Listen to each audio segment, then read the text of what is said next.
Jó, capítulo 33. Jó, ouça bem as minhas palavras. Preste atenção no que vou dizer. Agora que comecei a falar, não me interrompa. Minhas palavras estão na ponta da língua. Escute os meus argumentos e verá que tenho um coração íntegro e que usarei de palavras sábias. O Espírito de Deus me criou e o sopro do Todo-Poderoso é quem me conserva com vida. Ouça o que eu vou falar e depois me responda se for capaz. Bem, aqui estou eu, um homem como você, diante de Deus. Eu também fui feito de barro. Não é preciso ter medo de mim. A minha mão não vai ser pesada sobre você. Ouvi bem o que você disse várias e várias vezes. Estou inocente, sou um homem limpo e sem pecado, estou puro e sem culpa. Deus passou a minha vida numa peneira fina até encontrar algum pequeno erro e me acusar como seu inimigo.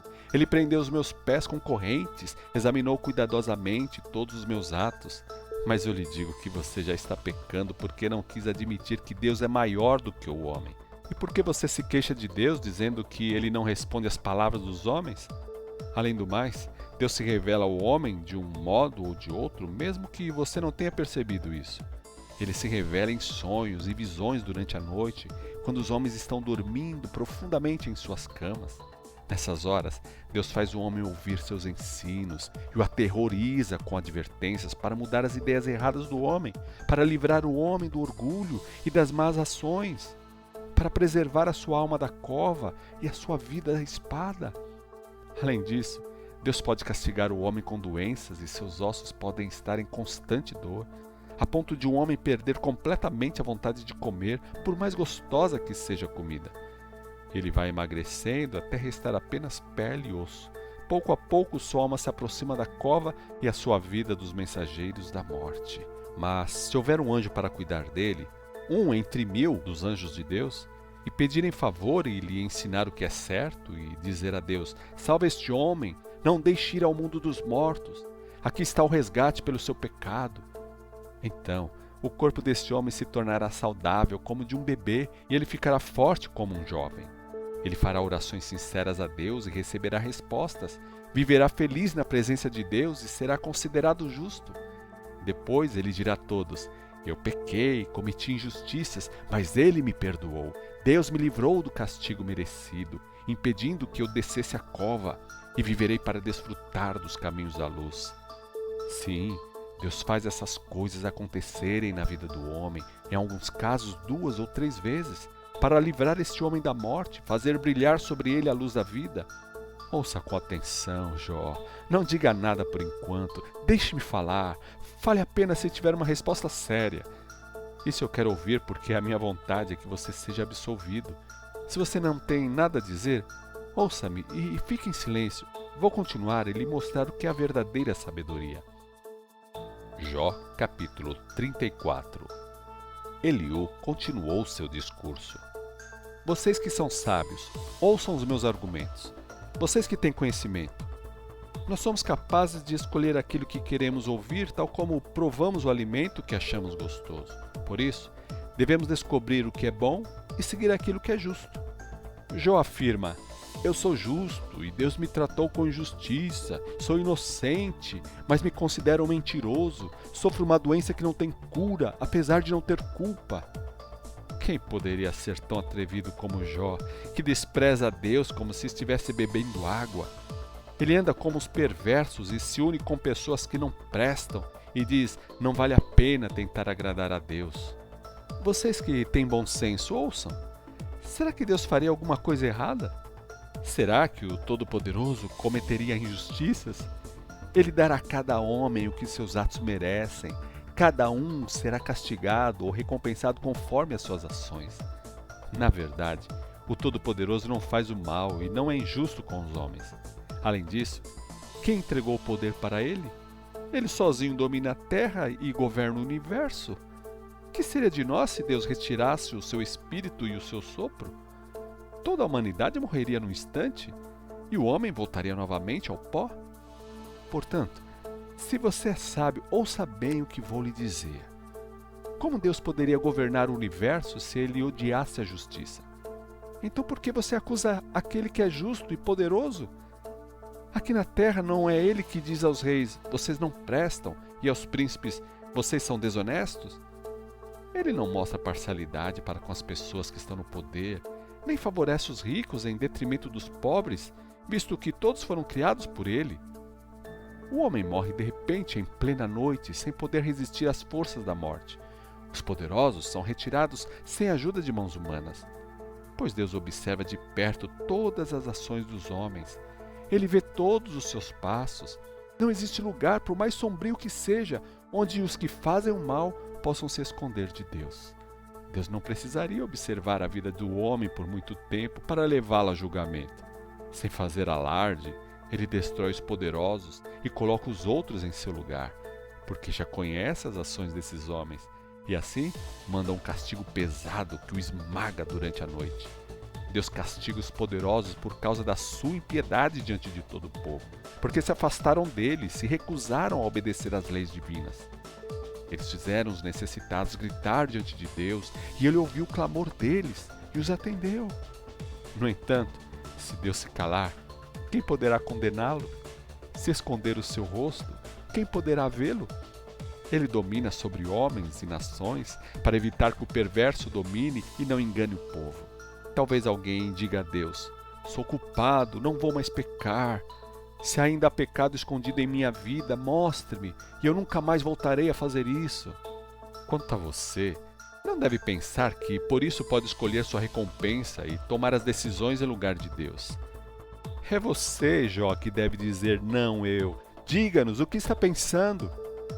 Qualquer pessoa de bom senso e sábia que me ouve me declara: Jó agiu sem sabedoria, o que ele diz não faz sentido. Ah, se Jó sofresse o castigo mais severo, pois falou contra Deus da mesma maneira que falam os pecadores rebeldes.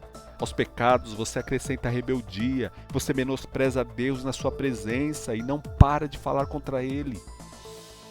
Jó, capítulo 35. E Eliú continuou: você acha certo dizer, não pequei, serei absolvido por Deus? E você ainda pergunta, que vantagem eu tenho se não pecar?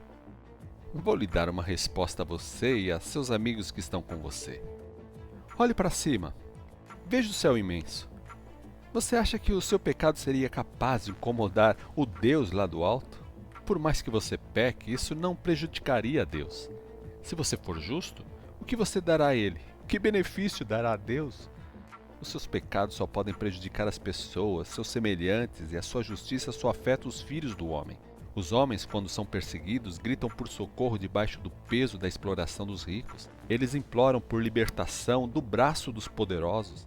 Mas ninguém procura a ajuda de Deus perguntando: onde está Deus, o meu Criador, aquele que inspira canções durante a noite e nos ensina pelos animais da terra e nos faz sábios através das aves do céu? E quando pedem ajuda a Deus, Ele não responde porque os pecadores, em vez de pedir humildemente, exigem com o coração cheio de orgulho. Não, Deus não ouvirá os pedidos de um coração orgulhoso. O Todo-Poderoso não lhes dá atenção. E você, Jó, mesmo dizendo que não vê Deus em ação, fique sabendo que seu problema está sendo tratado por Ele. Por isso, confie em Deus e seja paciente. Não se desespere, porque Deus ainda não castigou os culpados e está esperando para punir as muitas maldades dos homens.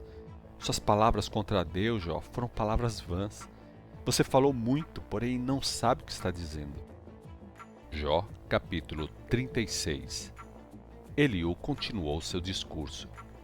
Tenha um pouco mais de paciência e eu lhe mostrarei outras razões que provam que Deus está certo. Mostrarei fatos que você ignora e demonstrarei que meu Criador é justo. O que vou lhe falar é a pura verdade, pois tenho perfeito conhecimento desse assunto.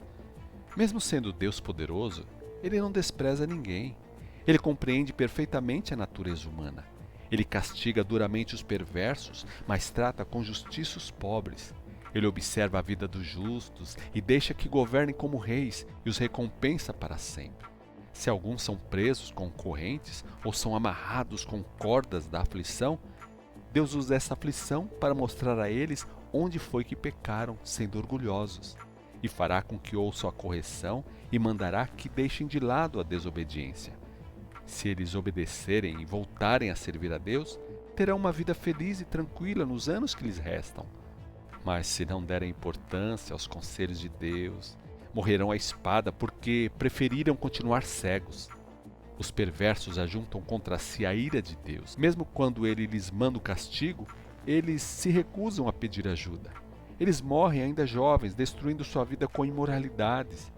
É assim que Deus age, livrando o sofredor pelo próprio sofrimento e usa a aflição para acordá-lo. É isso que Deus quer fazer com você. Quer acabar com o seu sofrimento e dar a você uma vida de prazer e felicidade e uma mesa farta com as delícias que havia antes. Mas você foi julgado com o julgamento que cabe aos maus e está recebendo o merecido castigo. Tome cuidado, Jó. Não aceite ser seduzido com riquezas. Não deixe se desviar pelo suborno. Você pensa que chorando muito e lamentando a sua sorte seria capaz de fazer Deus acabar com os seus sofrimentos? Não fique desejando a noite quando as nações são destruídas. Cuidado também com a ideia de que é melhor ser perverso, porque o perverso não sofre o que você está sofrendo. Lembre-se de que Deus é grande e muito poderoso. Ninguém sabe ensinar como Ele. Ninguém pode dizer a Ele o que fazer ou condenar suas ações dizendo: o Senhor agiu mal. Você deve, isto sim, dar glória a Deus pelas coisas que Ele fez, admiradas por todos os homens. Sim, todos os que percebem as obras de Deus ficam admirados, mesmo de lugares distantes. Deus é tão grande e maravilhoso. Não somos capazes de compreendê-lo. Ele é eterno e ninguém pode calcular os anos da sua existência. Deus faz a água subir da terra em forma de vapor que se transforma em chuva, que as nuvens despejam em grande quantidade sobre o homem e a terra. Quem é capaz de entender como as chuvas se formam e se espalham pelo céu? Quem pode explicar a formação dos raios e trovões? Deus forma os relâmpagos junto às nuvens. Com o vapor que sobe do oceano, ele forma as nuvens e se esconde atrás delas. Com esses elementos da natureza, ele governa os povos da terra e lhes fornece comida à vontade. Usa os relâmpagos como lanças para castigar seus inimigos. O trovão anuncia a tempestade.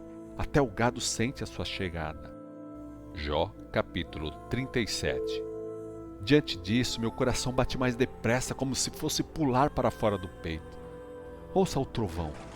Escute a poderosa voz de Deus. O barulho do trovão se estende por todo o céu e o relâmpago ilumina a terra de uma extremidade até a outra.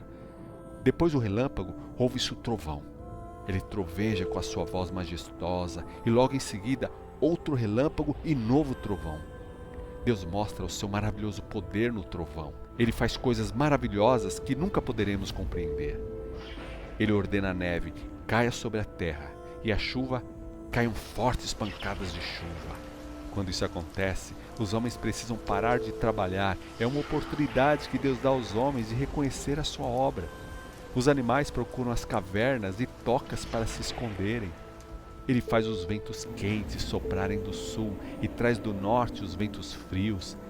Deus sopra e a geada cai. Os rios e lagos ficam congelados. Ele carrega as nuvens de vapor d'água e elas lançam os relâmpagos. Segundo o seu plano, Deus espalha as nuvens pelo céu para fazerem o que Ele quer por toda a terra. Ele usa as tempestades como castigo, quando é preciso, ou então para mostrar o seu amor regando a terra. Ouça com atenção esses fatos, Jó. Pense bem, procure entender as maravilhas de Deus. Por acaso você pode compreender como Deus controla as nuvens e como Ele faz brilhar os relâmpagos? Você pode entender como Deus mantém as nuvens suspensas, para citar uma das maravilhas que Ele faz em sua perfeita sabedoria? Você é capaz de entender por que a sua roupa fica quente quando sopra o vento sul e como a terra fica amortecida? Por acaso você ajudou Deus a estender os céus, brilhantes como espelhos de bronze? Se você se considera tão sábio, mostre-nos como podemos nos comunicar com Deus. Estamos cercados pelas trevas e não podemos falar com Ele. Você disse que gostaria de falar com Deus pessoalmente? Eu não me atreveria a fazer isso. Qual é o homem que deseja ser destruído vivo? Se nós não podemos olhar diretamente para o sol quando brilha num dia bem claro, muito menos podemos ver Deus em sua glória maravilhosa, mais brilhante do que o ouro puro. Não podemos compreender o Todo-Poderoso. Ele é muito poderoso, mas nem por isso deixa de ser justo e tratar os homens com justiça, e não oprime ninguém. Não é sem motivo que os homens obedecem e respeitam a Ele. Além disso, Nem os mais sábios dos homens pode impressionar Deus.